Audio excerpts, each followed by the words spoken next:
Hey there, Cynthia with the Dinner Fix. I've got a quick salsa taquera recipe that you can make anytime you need a salsa for tacos, for burritos, to put on top of your eggs. This is going to be a tomato-based salsa that is not very spicy, but it's got a lot of flavor. So let me show you how to make it. First thing you're going to need is a chile guajillo. I'm going to place this just on a skillet, dry skillet that I'm warming over low heat. All right, and then the other chiles we're going to be using for this are chile de arbol, or tree chili is what the translation is. I'm going to need 3 of these for this recipe, but you can adjust this. This is what's going to give the heat. This guajillo chili is really going to lend a lot of flavor, like a complexity of flavor, and this is where the spice is going to come from. You could do this with even 2 chiles. It's not going to be spicy with the 2, I promise, like not spicy at all. So I'm just going to add a 3rd one for a little more flavor. To this skillet, we're also going to add a clove of garlic, and I still have the papery skin on here. We're going to add that to the skillet as well, and I'm keeping the paper on to prevent it from burning. Other thing we're doing is I've got here, this is about an inch thick slice of white onion. I'm going to put that cut side down onto the skillet, and we're just going to kind of char all this. Now, what you want to do is, as your chilies are toasting, you kind of want to turn them occasionally. This isn't very hot, so I'm just using my hands to do this, but you can use some tongs. Keep yourself from burning your fingers. And what we're looking for is, see how this chili has kind of started to blacken, and it's actually become quite pliable. That's exactly what we're looking for. So I'm just going to throw this into a bowl and kind of keeping an eye on all these other things that we've got going here. So just kind of leave that alone maybe for a few minutes. The other thing that we're going to be adding to this, these are, in Spanish, they're known as pepitas. Let's see if you can see that. Yeah. They're pumpkin seeds, whole pumpkin seeds. You can find these kind of where the spices are, and you'll find your chilies there as well. I've got a tablespoon here that I'm going to add to the skillet. I want to toast those as well, and you want to make sure that you really keep an eye on these because they do toast pretty quickly, much like any other seed might toast. And these chilies are starting to smell like they're ready. They're starting to smell smoky. You can see, let's see if I can show you kind of close up on this one. You can probably see like there's a little black right there, right? That's what you're looking for these chilies. All right, so our arbol chiles look pretty good. They're actually, yeah, these are pretty well charred. You can see that. That's exactly what you want. So we're gonna just transfer these to the bowl. I'm actually gonna adjust the heat on here. I give my pumpkin seeds a stir. They're starting to toast up quite nicely. And what I'm going to do, so I've got the chilies in a bowl. I'm going to add just some really hot tap water. This water was boiling a few minutes ago. You can see that steam coming off. We're just going to cover these with that boiling water. And then what I'm going to do, just to kind of help weigh them down, is I'm going to take a small plate. I'm just going to place that on top just to keep that submerged in the water. And we're just going to let that sit until it's cool enough to handle and those chilies are pliable.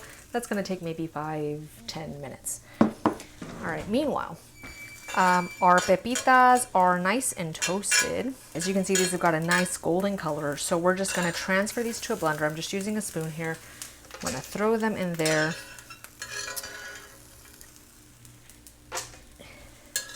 And you, again, want to be careful with these seeds because they will go from toasted to burnt rather quickly. So this isn't an activity you want to just kind of like start and then walk away. You want to make sure that you're doing this when you can dedicate your full attention to it. All right. It's the last of our seeds. Oh, there's one more little bit. All right. So seeds going there. Let's check on this garlic. What I'm looking for on the garlic, and I'm not there yet, is for the skin to kind of be charred on the outside. And then, you know, that's going to take a couple of minutes. Let's check our onion. Oh, that looks good, but could probably use a little while longer. You can see this is kind of starting to caramelize. Got some color going on there. I want it to be charred, so I'm just going to let that sit a little longer. Meanwhile, let me talk about some of the other ingredients that are going to go into this sauce. So I have here, this is half a cube of tomato bouillon. I'm going to throw that in there. And if you haven't used tomato bouillon before, it's not unlike, you know, chicken bouillon, which comes in these like little cubes, right? If you've seen them. So I just need half of one of those.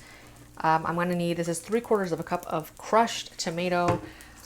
You can use fresh tomato for this. I just find that you get a more consistent result using the crushed, and I can find them year round, no problem. So we've added that. The other thing we're going to add, I have here just a 1/4 cup of chicken broth. I warmed that earlier. And then beyond that, really we just need to add our onions and our chilies. So let's just give this a minute to be done. All right, so our onion's looking pretty good. Let's see if I can show you this. See that nice kind of caramelization going on there? That's gonna lend a ton of flavor to our sauce, and that's exactly what you're looking for. So at this point, I'm going to throw the onion into the blender. And then also our garlic clove has started to char, so I'm going to turn the stove off. But you can see there's kind of some charring going on the outside. The skin is actually just starting to, did not mean to drop that. The skin is starting to peel off all on its own.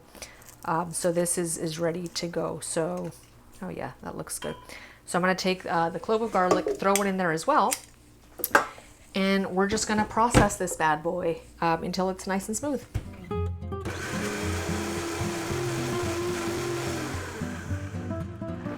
All right, now you may be thinking, Cynthia, but what about those chilies? I have not forgotten about the chile, it's right here. The reason I saved the chile for the end is because I like everything else to be really smooth, but my chiles to still be a little chunky. So, you know, to ensure I don't over process it, I'm kind of going to add those at the end and then not blend them as long. If I can get this plate out. This water's still a little warm, so I want to be careful. Okay. As you can see, these chilies, let's move a little closer here. These chilies now are completely, there I am, completely pliable, which is, yeah, see, that's just like falling apart. So that's exactly what we're looking for. We're going to now add our chilies to the party. I'm gonna leave behind the water, but try and take as many of the seeds as I can. I do want to cut these, I left the stems on while cooking. I do want to cut those off. So I'm just gonna do one of those, in it goes. Let's blend that up.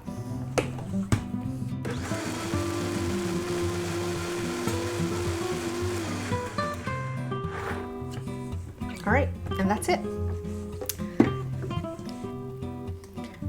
All right, so as you can see, everything's been processed pretty evenly. You can still see a couple of chunks of chili in there, and that's exactly what I was looking for. But if you want to process this until it's completely smooth, that's totally fine.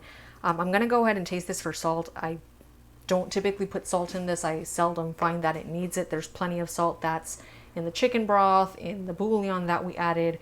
Also, depending upon the tomatoes that you're using, you know, those contain salt. Let's give this a taste. Oh, that's good. That's really good. No salt needed for that. You can go ahead and just keep this in an airtight container. It'll keep in the fridge for up to a week. The recipe also doubles and even triples really well. So if you want to make a big batch, you can portion it out and freeze it. It freezes really well. Hope you try this one at home. Let me know what you think. We'll see you next time. Enjoy.